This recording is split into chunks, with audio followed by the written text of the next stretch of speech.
Assalamualaikum warahmatullahi wabarakatuh. Perkenalkan, nama saya Fajil Alpis Ramadan dari kelas 04 TPLP 002. Di sini saya akan menjelaskan tentang web server dan database. Kebetulan di sini saya kebagian sebagai web server. Sebelum itu, saya akan menjelaskan pengertian dan fungsi-fungsinya terlebih dahulu. Nah, di sini ada pengertian dari AWS. AWS adalah salah satu penyedia layanan cloud terbesar di dunia yang menawarkan berbagai layanan dan solusi berbasis cloud yang dirancang untuk membantu perusahaan meningkatkan skalabilitas, fleksibilitas, dan keandalan operasional mereka. Layanan AWS meliputi komputasi penyimpanan jaringan, database, analisis data, kecerdasan buatan, keamanan, dan pengembangan aplikasi. Fungsinya itu Amazon EC2 Elastic Compute Cloud. Layanan ini menyediakan server virtualisasi cloud yang dapat disediakan sesuai kebutuhan. Pengguna dapat memilih tipe instance yang berbeda sesuai kebutuhan komputasi mereka. Oke, kita next. Nah, di sini ada pengertian dari Apache HTTP Server. Apache HTTP Server, sering disebut Apache, adalah perangkat lunak server web yang berfungsi untuk menangani permintaan HTTP dan menyajikan konten seperti halaman web, HTML, file, dan data lainnya kepada pengguna melalui internet atau internet. Apache dapat berjalan di berbagai sistem operasi seperti Unix, Linux, Windows, dan Mac OS. Fungsinya menyajikan halaman web, konfigurasi yang fleksibel, dan virtual hosting. Oke, kita next. Nah, di sini ada pengertian dari PHP. PHP adalah bahasa pemrograman sisi server yang dirancang khusus untuk pengembangan web, tetapi juga digunakan sebagai bahasa pemrograman umum. Kode PHP dapat disematkan ke dalam kode HTML atau digunakan dalam kombinasi dengan berbagai sistem template web, sistem manajemen konten, dan kerangka kerja web. Fungsi dan kegunaan PHP itu pengembang web dinamis, pengulang sesi. Kita next. Nah, lalu di sini ada pengertian dari Charbot. Charbot adalah klien otomatis dari Let and Script yang memudahkan proses memperoleh, menginstal, dan memperbarui sertifikat SSL atau TLS. Ini adalah alat open source yang dikembangkan oleh Electronics Frontier Foundation atau EFF dan mendukung berbagai server web seperti Apache, Nix, dan lainnya. Fungsinya itu memperoleh sertifikat SSL atau TLS, memasang sertifikat, memperbarui sertifikat, atau manajemen sertifikat.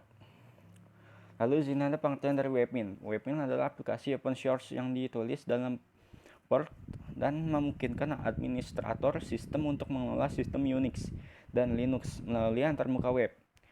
Dengan Webmin, penggunaan dapat mengatur akun pengguna, layanan konfigurasi DNS, berbagai file, dan banyak lagi. Fungsi dan kegunaan yang dari Webmin itu konfigurasi server, manajemen basis data, dan monitoring sistem.